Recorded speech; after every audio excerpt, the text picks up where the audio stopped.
Hello, my name is Nicole Green, and this is my case study presentation 3 for SPCE 638.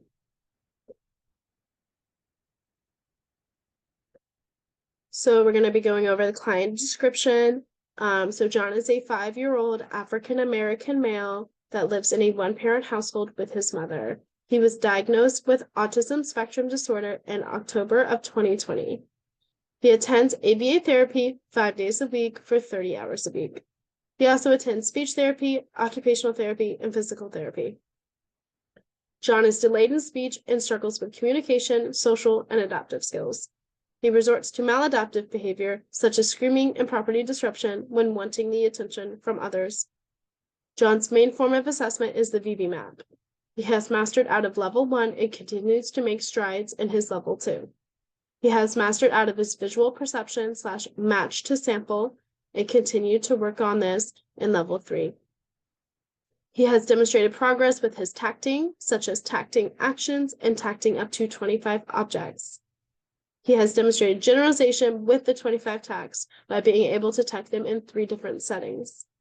He struggles with tacting his shapes, colors, numbers, and letters. In this case study, we will be looking into interventions previously used that is based on derived stimulus relations that teaches the client tacting, therefore achieving stimulus equivalence. What exactly is stimulus equivalence / derived stimulus relations? So we're going to be going over task list B15 to find and provide examples of derived stimulus relations. So stimulus equivalence is when 2 or more stimuli evoke the same response. It involves correctly responding to stimulus-stimulus relations that haven't been taught but are the result of reinforcing other stimulus-stimulus relations. Stimulus equivalence is essentially the same as derived stimulus functions. The learner must demonstrate reflexivity, symmetry, and transitivity in order to achieve stimulus equivalence. So reflexivity is the learner is able to demonstrate that A equals A. For example, a client is able to match a cartoon picture of a cat with a real picture of a cat. Symmetry is the learner is able to demonstrate that A equals B once it is taught to them and independently put together that B equals A. So for example, a client is taught that the word ball is matched with a picture of a ball. The client then independently matches the picture of the ball to the word ball.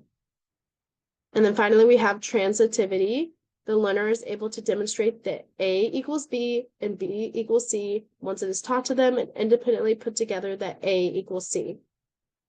So for example, a client is taught that the picture of a dog is a dog, and then the picture dog means the same thing as the word dog.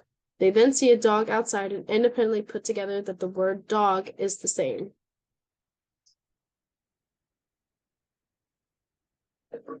So verbal operant tacting. We're going to be going over task list B14 to find and provide examples of the verbal operants, as well as task list B2 to find and provide examples of stimulus and stimulus class. So tacting is the identifying a person's surrounding and environment. Simply put, being able to identify people, places, and things around the learner. And a stimulus class is a group of stimuli that share common elements. So for example, different breeds of dogs can be categorized into the group of dogs. John has demonstrated tremendous progress with his tacting since he started ABA therapy. It has been observed by his therapist, BCBA, and family members that John independently tacks items in his natural environment while watching videos and when flipping through picture books. He tacks based off his interests, which include animals, vehicles, and food. Animals, vehicles, and food were then used as the stimulus class during learning sessions.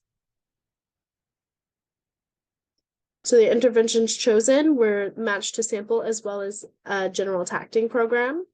Again, we're going to be going over task list B15 and B2. As explained in the Cooper book, the learner must demonstrate reflexivity, symmetry, and transitivity in order to achieve stimulus equivalence. John learned reflexivity through a simple match-to-match program, or match-to-sample program, in which he was handed a similar picture that was on the table and was given the SD match blank. When matched correctly, the therapist would provide verbal praise in the form of, "Good job matching the blank." Once that was mastered, he then learned symmetry by learning the auditory word of specific items/things through his TACT program devised by the BCBA. Pictures were printed out of items he previously had matched, and when presented the picture in the SD, what is it? John learned to associate the picture of the item/thing with the auditory word. Examples with a stimulus class.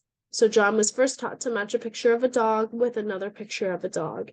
He then learned how to associate the verbal word of dog with a picture of a dog through his tacting program.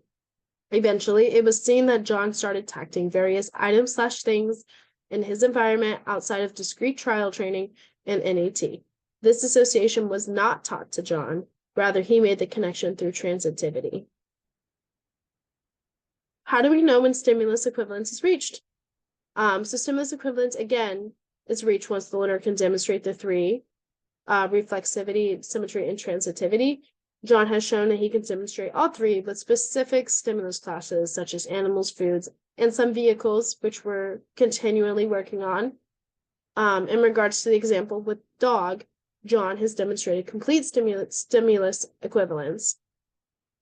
He is able to identify a picture of a dog, understand the auditory word of dog, and a picture means the same thing, and is able to identify different types of dogs out in the community under the general stimulus class of dog. He can demonstrate his understanding of dog through tacting, matching, and listener responding. Thank you very much.